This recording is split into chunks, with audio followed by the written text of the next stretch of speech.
Welcome to the Deep Dive. Today, we're on a mission to tackle, I think, one of the biggest questions of our time.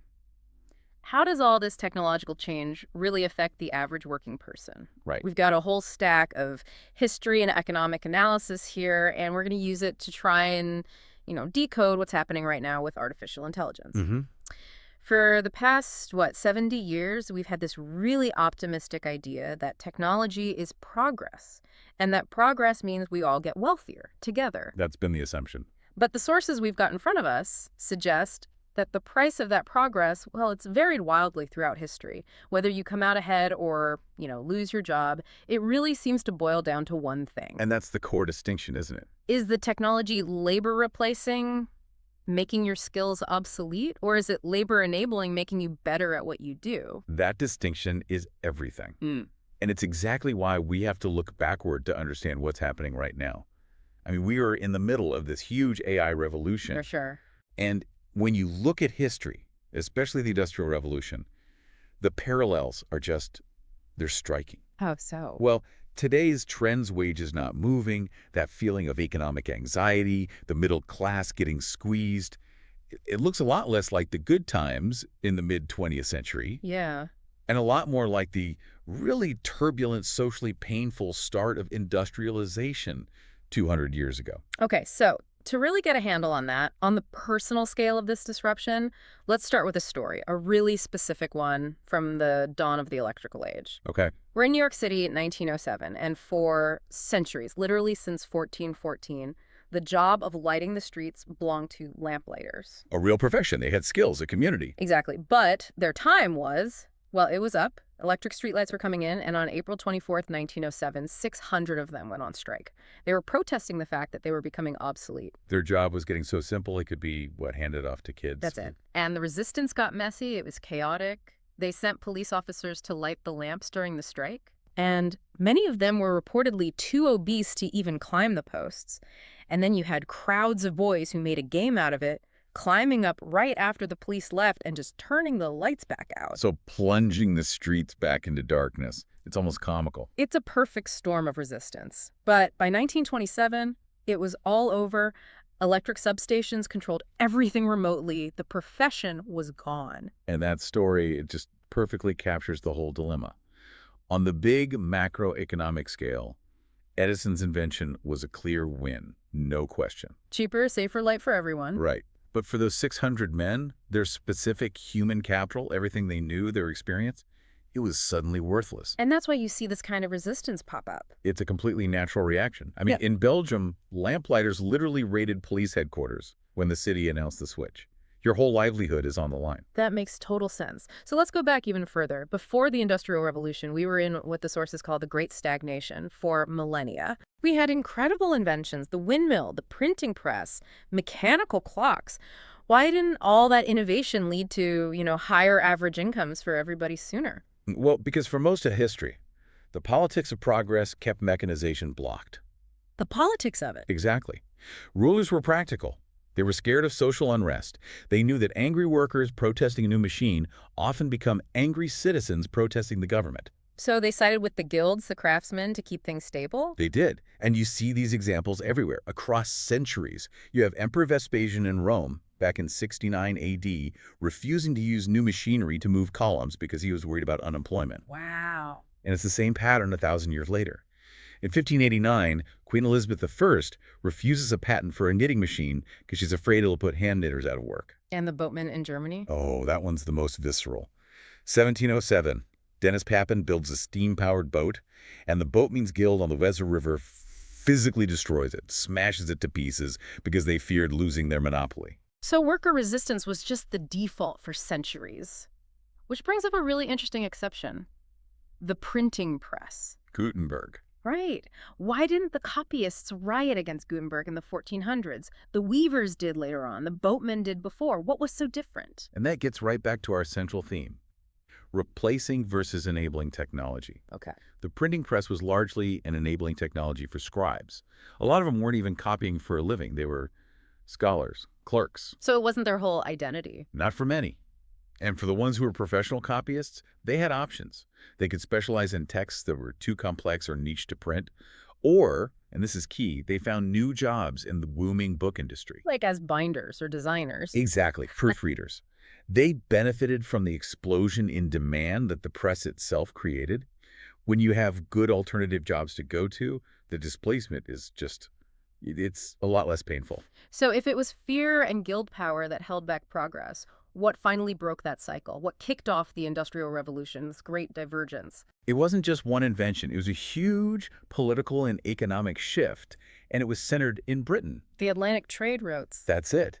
They created this whole new industrial class of merchants, the chimney aristocracy.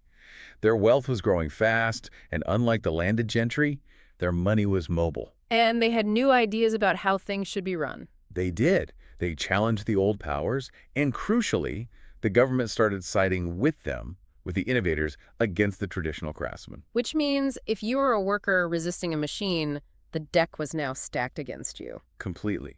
Think about the Luddites, who were famously smashing power looms. They stood no chance. No political clout. And they were facing the British Army. I mean, many were hanged or deported to Australia. It was brutal. And that's the painful truth, isn't it? The history books tell this story of technology creating all this wealth, but the short run, and we're talking about 3 full generations, was just awful. It's a period called Engels' Pause. And for the average working person in Britain, living standards just did not improve before 1840. It's one thing to read that as a statistic, but you have to imagine being born into that second generation. Your parents or grandparents, they all suffered through this massive change for a payoff you still haven't seen. The human cost was immense. You had people working insane hours in these dark, satanic mills.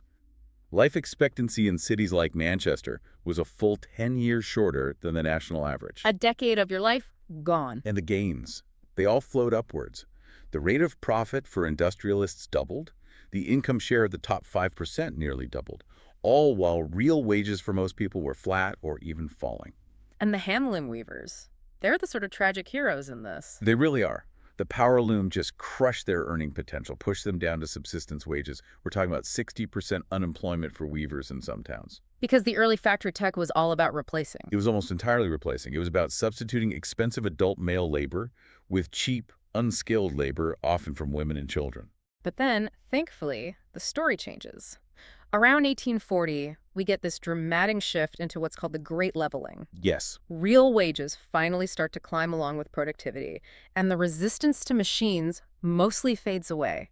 What happened? What was the catalyst? The technology itself changed. It shifted from being mainly replacing to being increasingly labor augmenting. So helping workers instead of firing them. That's the idea. This was the second industrial revolution, electrification, the internal combustion engine. Right. But what's so fascinating about electrification is that the productivity gains didn't show up right away.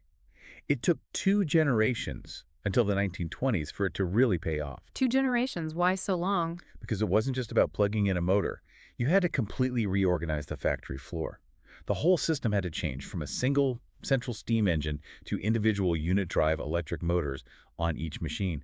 That takes decades. That organizational change is such a huge point. And this new technology, it created demand for brand new kinds of jobs, right? Entirely new skilled jobs. Suddenly you needed managers, accountants, mechanical engineers to run these massive complex factories. And those jobs required more education. So you see schooling rates go up. They tripled after the 1830s. It created this powerful pull effect. A pull effect. Yeah, workers weren't just being pushed out of old jobs anymore. They were being pulled into better paying, safer jobs in these smokestack cities. So people left the farms because the city jobs were better. Exactly. Farm laborers left for the cities first, which created a labor shortage back on the farm, and that's what really spurred the mechanization of agriculture. The tractor took over only after the cheap labor had already found a better deal. And there's another piece to this leveling. The source is called the machines of liberation. Ah, yes. The washing machine, the vacuum cleaner. The mechanization of the household. That's right. It's a huge piece of the story. These machines freed women from countless hours of unpaid housework, which allowed them to enter the paid labor force, especially in all the new office jobs that were opening up. And the numbers on that are staggering. They are. The mechanization of the home accounts for something like 55% of the increase in women working between 1900 and 1980. That gave families 2 incomes, and it just fundamentally swelled the size of the middle class. So this is the story we all know. the 20th century, where technology was basically the best unemployment insurance you could get. The expectation was that you'd come out ahead. And for a long time, you did. That period, from about 1900 to 1970, is rightly called the greatest leveling of all time.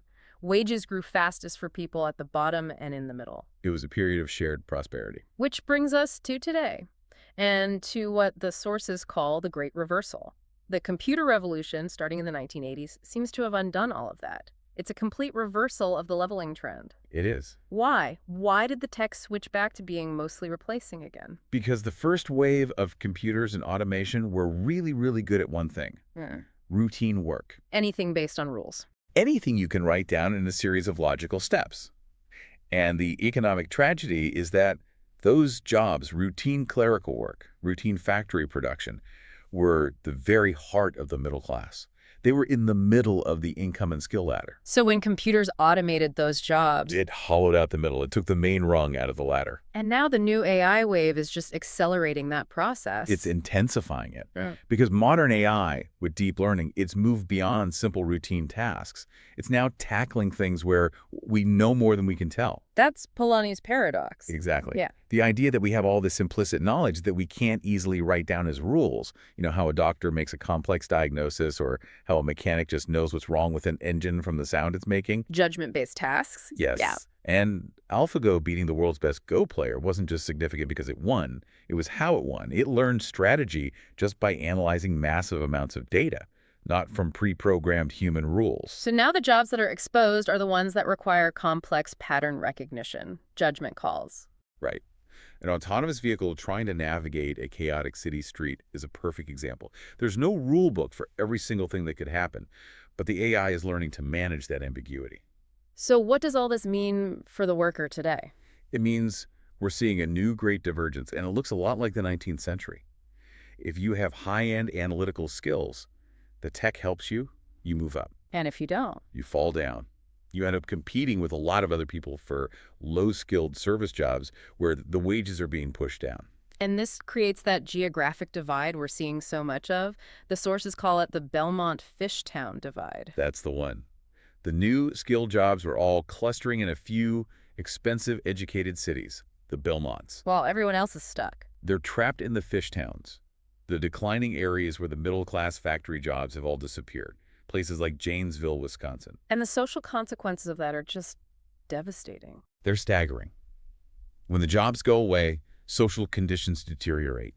You see rising crime, a fall in marriage rates, and this tragic rise in what they call deaths of despair, suicide, substance abuse. It's a crisis of opportunity. And that economic pain translates directly into political anger. It absolutely does. Yeah. There's powerful research showing that in Rust Belt states like Michigan and Pennsylvania, the areas with more robot adoption saw a stronger shift in voting patterns towards populism. So automation anxiety is a real political force. A very real force. It's the modern echo of the Luddites, but instead of smashing looms, the disruption is happening in the voting booth. Wow. So we've come this full circle, from the political blocks of the Great Stagnation, through that incredibly painful Engels pause, then into the great 20th century leveling. And now we're back in a great reversal, driven by automation. History doesn't repeat, but it really, really rhymes. It does. And the key takeaway here is that the biggest challenge isn't the technology itself. Innovation is going to happen. The real challenge is our lack of an adequate policy response. Because automation is just going to keep intensifying this divide. It is. The jobs that are safest from the next wave are almost all high-skilled roles. So we have to find ways to make the gains from all this progress more broadly shared. Okay, so let's talk about those policy connections. The sources mention reigniting the race between education and technology.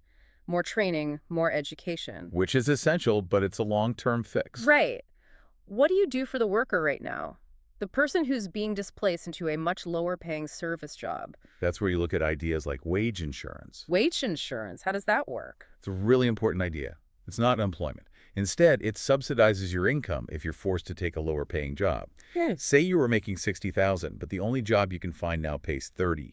Wage insurance would help bridge that gap, maybe covering 50% of the difference. So it stabilizes your family while you retrain without stopping the technology. Exactly. It compensates the loser. And given the geographic divide we talked about, Belmont versus Fishtown? you also need to think about subsidies for relocation.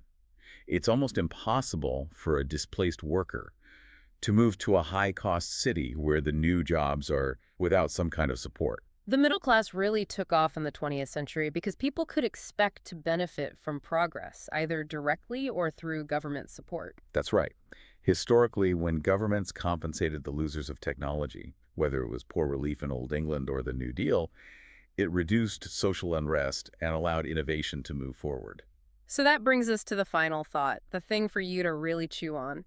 If our governments fail to create policies that share the gains from today's incredible technological growth, Then the political challenges and the social disorder are only going to get more intense. it proves once again that the central challenge in this age of automation isn't really about the power of the algorithm. No, it's about the political will to manage the consequences. The future isn't going to be determined by the machines. It's going to be determined by the choices we make right now.